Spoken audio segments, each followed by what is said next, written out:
Hello बच्चों, मेरा नाम है रचना सिंह और आज हम लोग डाइजेस्टिव सिस्टम के बारे में पढ़ने वाले हैं। तो सबसे पहले हम बात करेंगे डाइजेस्टिव सिस्टम में डेफिनेशन उसकी और उसके ऑर्गन्स के बारे में।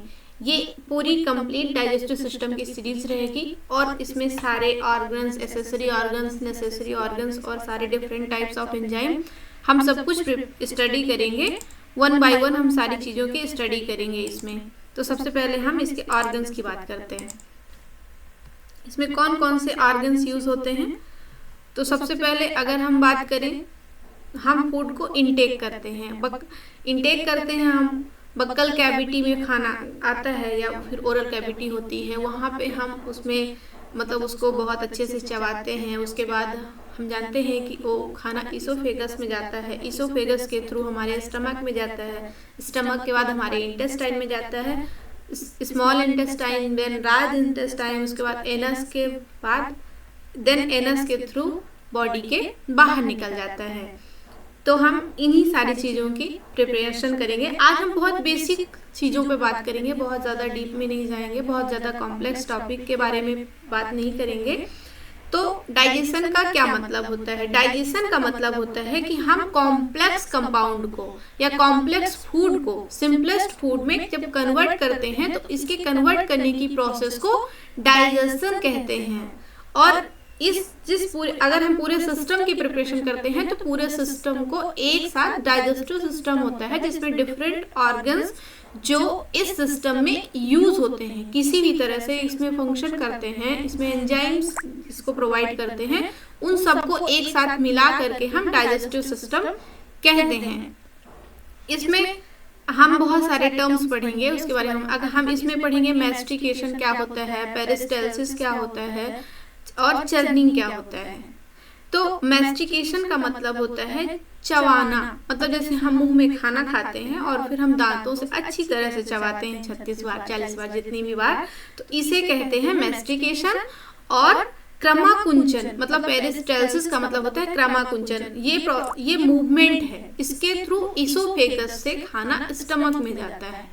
क्रमाकुंचन का मतलब होता है कि हाँ, जैसे हम अगर हमें एक साइड से किसी भी पाइप में एक साइड से दूसरी साइड तक पानी को ले जाना है तो हम पीछे से उसको दबा दबा दबा दबा करके आगे की ओर ढकेल देंगे और खाना आगे चला जाएगा। उसी तरह से एक के बाद एक करके क्रमाकुंचन की प्रोसेस होती है, उसके थ्रू ईसोफेगस से खाना स्टमक में चला जाता है और स्टमक में खाने को बहुत अच्छे से उसकी पिटाई की जाती है, उसमें बहुत सारे एंजाइम मिला करके उसको बिल्कुल पूरी तरह से मिलाया जाता है, इसको बोलते हैं चर्निंग मूवमेंट।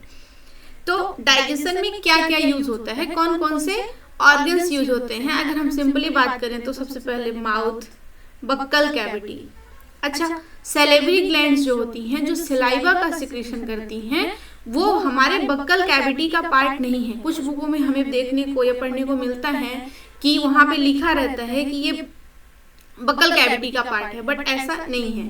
तो अगर हम सिंपल बात करें तो हम सबसे पहले खाना खाते हैं, वो हमारे ओरल कैविटी में, वहाँ पे हम मतलब मैस्टिकेशन करते हैं या वहाँ पे खाने को बहुत अच्छे से चबाते हैं। उसके बाद खाना ट्रैकिया में ना जाए इसलिए ट्रैकिया में एक स्पिंचर पाया जाता है, उसको क्या बोलते हैं, ग्लॉटिस। तो उस मतलब ग्लॉटिस जो होता है वो बंद हो जाता है ताकि खाना ईसोफेगस में जाए। इसीलिए कहते हैं कि खाना और बोलना एक साथ नहीं चाहिए, क्योंकि अगर हम खाना खाते टाइम बात करते हैं तो हमारा खाना ग्लॉटिस, क्योंकि बात करने के लिए ग्लॉटिस का खुलना जरूरी है और खाना जाने के लिए ग्लॉटिस का बंद होना जरूरी है। तो कभी कभी फ्लो में ग्लॉटिस खुला रह जाता है, हमारा खाना ग्लॉटिस के अंदर ट्रैकिया में चला जाता है। क्योंकि ट्रैकिया डाइजेस्टिव सिस्टम का पार्ट नहीं है, वो रेस्पिरेटरी सिस्टम का पार्ट है, तो फिर उसको या फिर खखार होती है, उसके थ्रू हम अपने खाने को बाहर निकाल देते हैं या फिर दिक्कत होती है। तो इस वजह से खाना खाते टाइम बोलना नहीं चाहिए, ऐसा बड़े बुजुर्ग कहते हैं, तो उनकी बातें भी माननी चाहिए। तो हमने क्या बात किया, हम पहले खाना खाएंगे, उसके बाद ओवल कैविटी में हम खाने को बहुत अच्छे से मतलब मैस्टिकेशन की प्रोसेस या फिर मैस्टिकेशन होगा या फिर हम खाने को चबाएंगे। उसके बाद खाना इसोफेगस में जाएगा, इसोफेगस में पेरिस्टाल्सिस या क्रमाकुंचन की विधि होती है, जिसके थ्रू खाना इसोफेगस से स्टमक में आ जाता है। अच्छा, जब हम खाना खाते हैं उस खाने में सेलेवरी ग्लैंड्स कुछ होती हैं, वो सलाइवा को भी मिला देती हैं।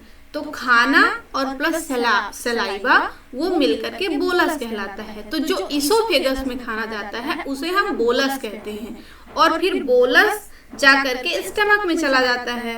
अब स्टमक में अभी देखो, अभी जब बक्कल कैविटी से खाना आया तो वहां पे हमें एक नॉर्मल टेम्परेचर होता है 6.8 समथिंग टेम्परेचर होता है, सॉरी पीएच होता है उसका 6.8 समथिंग पीएच होता है। उसके बाद खाना आ गया स्टमक में।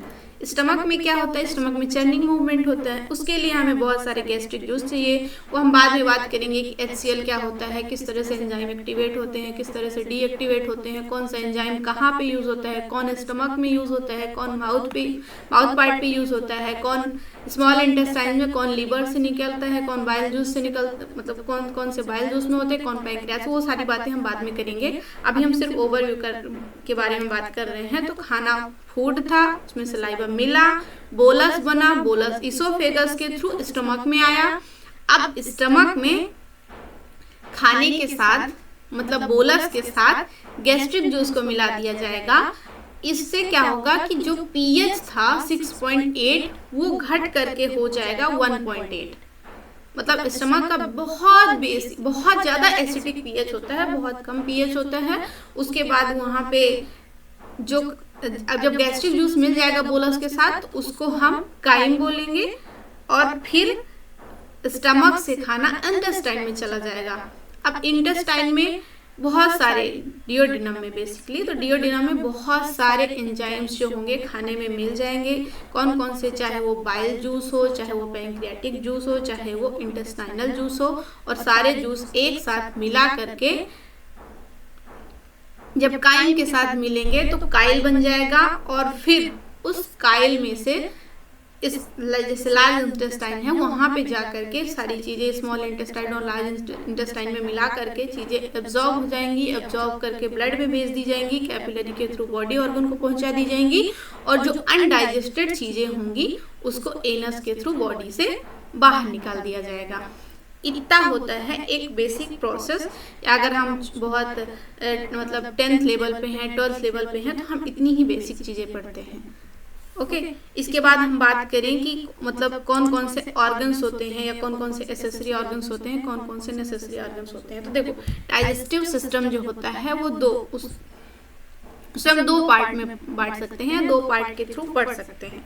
तो एक होता है एलिमेंट्री कैनाल, जो कि हम बहुत अच्छे से जानते हैं, इसे गट भी बोलते हैं, और एलिमेंट्री कैनाल में ही हमारे सारे जो नेसेसरी पार्ट हैं या ऑर्गन्स हैं वो आते हैं। और एक होता है एसेसरी डाइजेस्टिव सिस्टम के ऑर्गन्स होते हैं, उसमें जो मतलब डायरेक्ट मतलब डाइजेशन में इन्वॉल्व नहीं होते, वो सिर्फ काम करते हैं या कुछ चीज़ें भेजते हैं, एंजाइम्स भेजते हैं या किसी काम में हेल्प करते हैं। ये सारे बॉडी पार्ट्स, बॉडी ऑर्गन्स हम डिटेल में अपने आगे आने वाले वीडियो में पढ़ेंगे।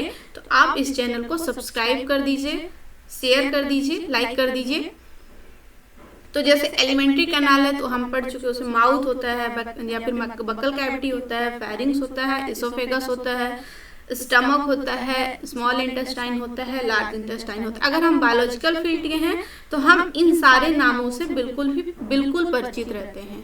ये ऐसा कोई नाम नहीं है जो हम पहली बार सुन रहे हैं या पहली बार पढ़े। अगर हम साइंस फील्ड से हैं तो नहीं है तो भी हम सब जानते हैं, क्योंकि हम एक ह्यूमन बीइंग्स है और ये सारे ऑर्गन्स हमारी ही बॉडी के हैं। और कुछ एसोसिएटेड ऑर्गन्स होते हैं जो उसमें हेल्प करते हैं। उसमें हम टीथ के बारे में पढ़ेंगे, सेलेवरी ग्लैंड्स पढ़ेंगे, टंग पढ़ेंगे, लीवर पढ़ेंगे, गॉल ब्लैडर पढ़ेंगे, पैंक्रियाज पढ़ेंगे। आगे की स्टडी हम फर्दर अगले वीडियो में करेंगे।